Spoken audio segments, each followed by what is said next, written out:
Nigeria has the largest economy in Africa, with a GDP of about $450 billion.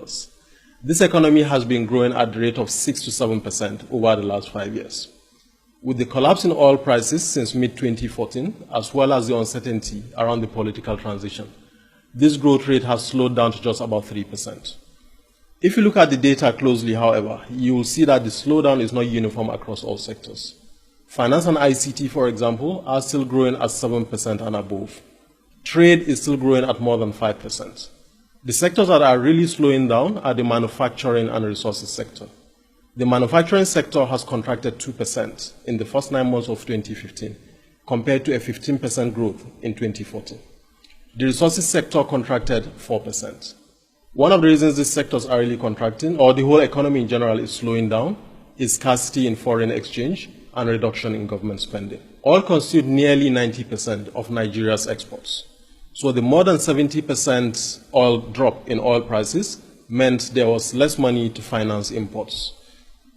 Most of the manufacturing in Nigeria relies on intermediate imported goods. So with a reduction in forex, and forex becoming more scarce for importers, the manufacturing sector was understandably squeezed. The drop in oil prices also resulted in about 40% reduction in government revenue. Government used to distribute about 2 trillion naira every quarter amongst the various tiers of government. With the fall in oil prices, the revenue has now gone down to just about 1.2 trillion. As a result of this, many states and ministries and parastatals struggled to pay civil servants their salaries at some point. They could not, therefore, have money to invest in capital expenditure. The map here shows the financial position of various states in the country. The states in green are the most healthy financially, while those in red are the most troubled. So as you will see, some states will find it more difficult financially than others. These two issues will remain the key determinants of growth in 2016. The federal government has proposed a budget of about 6 trillion naira, or $30 billion for 2016. This is 35% higher than the budget in the previous year. The budget has a provision of about $9 billion for capital spending in order to stimulate the economy. It also assumes a deficit of about $11 billion, which will be financed through domestic and foreign borrowing. So in essence, one can say that the capital expenditure is going to be financed by money that is borrowed. And the sooner the government is able to put that money in place, the quicker the economy can be stimulated. The only challenge is that the budget was predicated on a $38 oil price. And now we are at an oil price of about $28. If this was to continue throughout the year, this will burn a hole of about 4.5 billion in the revenue budget. On the foreign exchange side, the central bank is faced with a catch-22 situation on whether to devalue the naira or to continue with the current demand management measures. Demand management distorts the market. It also could promote corruption and rent-seeking. However, letting the naira float is not necessarily the better option. If you look at Nigeria's import data, you will see that fuel alone constitutes about 15% of the imports. Capital and industrial goods constitute another 50%.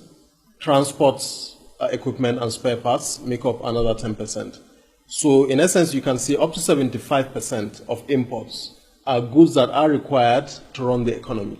So even if the naira is devalued, these goods will need to continue to be imported. We are not suddenly going to develop the ability to substitute these goods locally. We'll have to continue to import them, only at a higher cost. And this will result in inflation in the economy, with its attendant impacts on growth. On the export side, as if you recall, oil makes up 90% of Nigeria's exports.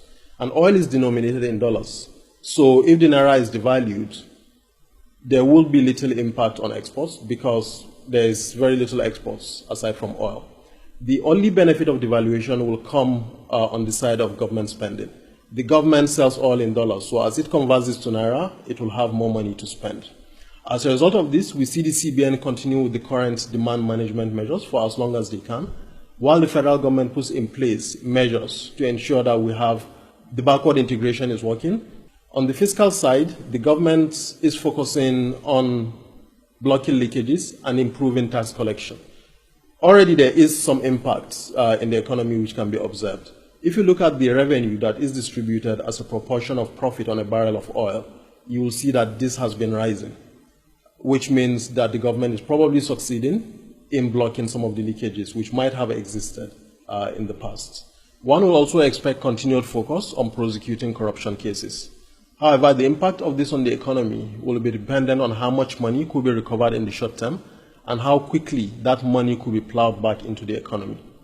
So all in all, 2016 will continue to be a challenging year. The problems of scarce foreign exchange and lower government revenue will continue to be with us. The only succor to the economy will be driven by government's ability to quickly raise financing, to finance capital expenditure, to plow that into the economy as quickly as possible, and to spend the money as efficiently as possible to deliver the required growth.